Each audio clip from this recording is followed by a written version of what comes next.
I don't remember when the black door first appeared in my apartment. That's the part that still feels the most unnatural, more than the things I've heard behind it, more than the smell, more than the movements. I simply woke up one morning and there it was, embedded in the farthest wall of the hallway, like it had always been there. It didn't match the layout of the building. It shouldn't have existed. It defied symmetry, design, and reason. My apartment was small, tightly measured, with no room for secrets.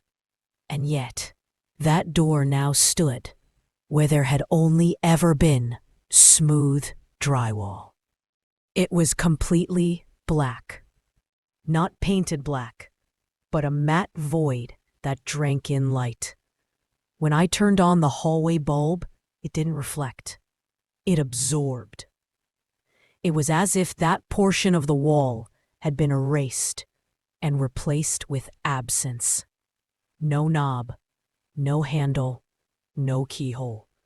Just a tall, narrow rectangle that seemed almost to pulse when I stared at it too long. At first, I assumed it was some mistake. Maybe construction next door. Maybe a hallucination. I tried touching it once, but the surface was cold. Not the kind of cold you get from metal or stone, but the kind you feel when you stand too close to an open grave. A chill that sticks to your fingers, then climbs up your arm like a parasite. I pulled away and didn't try again for days. The dreams started on the third night. Not nightmares in the traditional sense, but lingering echoes of rooms that didn't belong to me. Places I'd never seen. Endless corridors lined with doors, all black, all featureless. I walked past them in silence, the air thick with dust and age. No matter how far I went, I always ended up back in my hallway, standing before the black door, which now looked slightly open in the dream. I began to feel it watching me, not metaphorically. Not a feeling of being observed, but a weight in the air, a shift in pressure every time I passed by it. The hallway grew colder. My lights flickered. Shadows stayed too long in the corners. It was subtle at first, barely enough to notice unless you were trying. But I was always trying. I couldn't help it. One morning, I awoke to find the door open by an inch. I swear on everything I have left in this world that I never touched it. I placed tape over its edges every night. Crude attempts to seal it, monitor it. But the tape would always be peeled away by morning, curling at the edges, as if something inside had gently, patiently removed it. I started stacking furniture in front of it. At first, it was symbolic. Chairs, boxes, anything to give myself peace of mind. Then, it became ritualistic. I felt safer with it blocked. Not loud, not aggressive, just murmurs. Desperate, pleading, sometimes angry. Always behind a door I couldn't see, and yet I knew it was mine. My black door.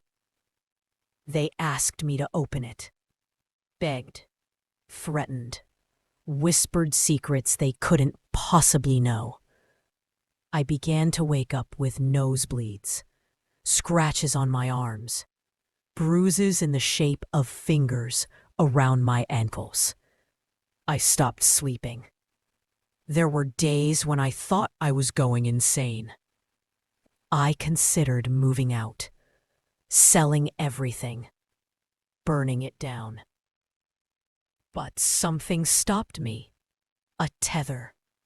Not fear. something deeper, something that whispered, "You belong here now." Then the smell started. Rot. Damp, moldy rot, like flesh left in a drain pipe. It came through the walls, not strong enough for neighbors to notice, but always there for me. It came in waves, strongest at night, curling under my doorframe like smoke. I began documenting everything, taking notes, photos, videos, but nothing stayed. Footage would glitch, audio would distort. My written words would blur and change when I looked back. Once, a sentence I wrote the night before had rewritten itself to say, "We're already inside you." I stopped documenting. Something inside the door started scratching. Soft at first, like nails on wood. Then louder, more frantic, a rhythm. Always between 3 o'clock and 3:15 a.m. Every night. The exact same window. If I stayed up to listen, the scratching would slow, as if it knew I was awake. Then one night, it knocked. 3 slow knocks, as if testing, as if asking. I didn't answer. I never would. But the next morning, the door was open by 2 inches. I swear I didn't touch it. I moved my bed to the living room. I boarded up the hallway with plywood, then with heavier things, bookshelves, a dresser, nails. But no matter what I did, the black door remained, untouched, smiling, waiting. Sometimes I hear breathing behind it. Sometimes I hear my own voice. And once I heard crying, my mother's voice, though she's been dead for over 10 years. I live in silence now. No more visitors. No internet. No phone. I blacked out the windows, unplugged the fridge, ate canned food until I stopped feeling hunger. I don't know what day it is. I don't know how long I've been in here. The door has stopped waiting. It's speaking now. Not with sound, with pressure. Thoughts that aren't mine. Suggestions, ideas, promises. It tells me that opening it would end the suffering. It says that what lies behind it is the truth of everything I've ever feared. It says it's the only way out. But I haven't opened it. Not yet, even though I know, one night, maybe soon, I will. And that night, I won't be alone anymore. I felt like a caged animal. Every day, the world beyond that black door felt more distant. Any attempt to distract myself, books, music, old movies, was swallowed whole by that dark rectangle on the wall. No matter where I stood in the apartment, I always knew exactly where it was. I could feel it, as if it radiated heat, or maybe the absence of it. The morning after the 3 knocks, something had changed. The air felt heavier, more saturated, like the moments before a thunderstorm. The silence wasn't just silence. It was tension, a stretched wire trembling under pressure. I got up and went straight to the hallway. The door was ajar, 2 fingers wide, just enough to see nothing. No light, not even the faint glow of the hallway behind me could penetrate the blackness beyond that crack. It wasn't darkness in the normal sense. It was a void a tangible, oppressive void. I stared into it, and it felt like something stared back, not from inside the door, but from beyond even that, like I was standing at the edge of something ancient, something outside of time. I panicked. I pushed furniture against the door, chairs, bookshelves, my refrigerator. I hammered wooden planks across the frame, sealed the cracks with duct tape, used nails I pulled from my bed frame, pounding them in with a shoe. My hands bled, my arms shook, but I kept going until I couldn't anymore. That night, I didn't sleep. I lay on the couch, knife in hand, eyes fixed on the hallway. The silence deepened. Not quiet, absence. No traffic outside, no ticking clock, just stillness. A void echoing in my skull. I began to wonder if I had ever really heard anything. Maybe silence had always been the true state of things, and everything else had just been a distraction. Sometime after midnight, the refrigerator screamed. That's the only way I can describe the sound. It wasn't mechanical. It was pain, agony, the kind of noise that tears through your bones. I bolted upright and stared down the hallway. The barricade trembled, not from impact, but from something pressing against it gently, insistently, like fingers drumming on the other side. The wood cracked. A slow, deliberate sound. One crack at a time. Like something wanted me to hear it, wanted me to feel the inevitability. My body didn't move. I wanted to run, but I didn't know where. Outside, the front door no longer existed. I had checked earlier. Just smooth wall now. No seams, no handle, no escape. I was trapped.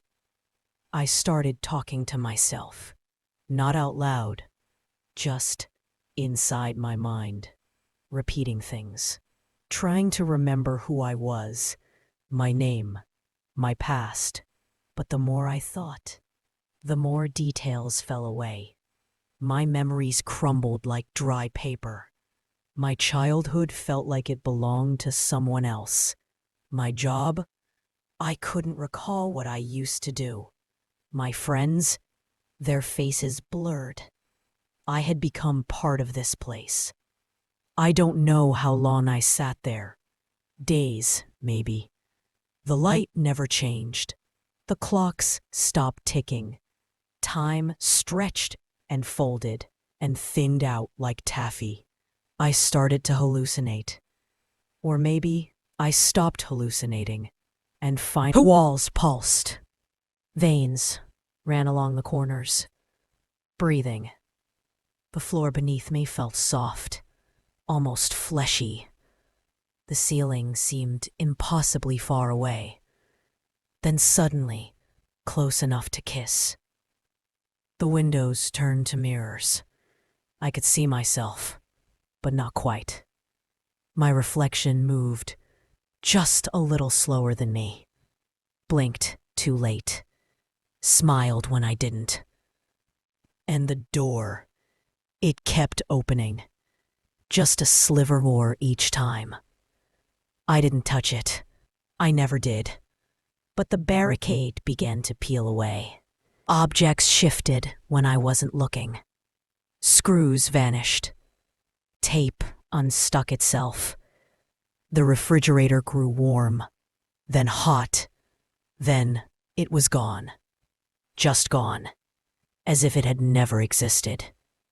I heard something whisper, not with sound.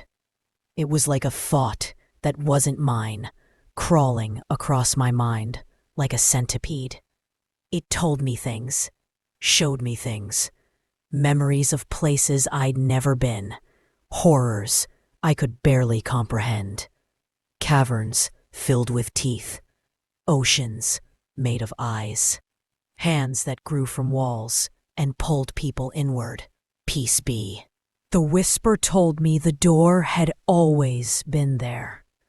Not just in this apartment. Everywhere.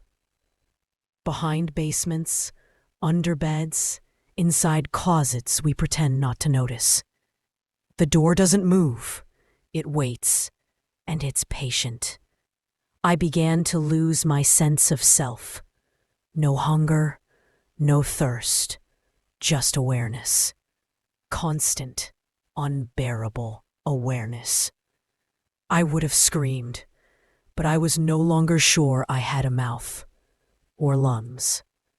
I was becoming something else, something that understood the door, not just feared it, respected it. One night, the door fully opened. There was no sound, no crash, no light, just the door, now wide open, and a space beyond it. A black hallway that bent in impossible directions. Stairs that climbed downward. Rooms filled with angles that broke the rules of geometry. It was calling me, not with words, but with purpose, with inevitability. And I stepped through. There was no decision, no resistance. I simply moved. And the moment I crossed the threshold, I ceased to be human. I was stretched, hollowed out, turned inside out and filled with something else. Not pain, not pleasure, just knowing. I became part of it. I saw others, faces half-formed, eyes where mouths should be, bodies stitched together from thoughts. They welcomed me, not with joy, but with recognition, as if I had always belonged, as if the door had not pulled me in, but revealed me. Now I wait, in the dark, on the other side of the black door. I see you, sitting there, reading this. Your walls are thin. Your lights flicker sometimes. You pretend not to notice the cold patch on your bedroom floor. You ignore the scratch marks on the underside of your closet. You'll hear it soon. The knock. Just once at first. Then again. Then 3 times. Don't open the black door. Please, don't.